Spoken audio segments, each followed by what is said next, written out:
அதற்கு மாறாக கரையோரங்களில் வைக்கப்பட்டுள்ள தொட்டிகளில் ஈரத்துணிகளை போட வேண்டும். அதனை மீறி கடலுக்குள் ஈரத்துணிகளை போடுபவர்கள் மீது நடவடிக்கையும் அபராதமும் விதிக்கப்படும் என்பதனை தெரியப்படுத்திக் கொள்கிறோம். வருகின்ற பக்தர்கள் கட்டாயம் முகக்கவசம் அணிந்து வர வேண்டும். தவறும் பட்சத்தில் அபராதம் விதிக்கப்படும் என்பதை தெரியப்படுத்திக் கொள்கிறோம். கொரோனா தொற்று நோயில் இருந்து நம்மை பாதுகாத்துக் கொள்ள கட்டாயம் முகக்கவசம் மற்றும் தனிநபர் இடைவெளி ஆகியவற்றை பின்பற்ற வேண்டும்.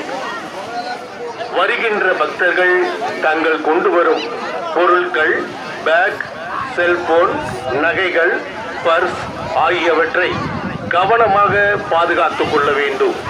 குழந்தைகளையும் பெரியோர்களையும் அருகா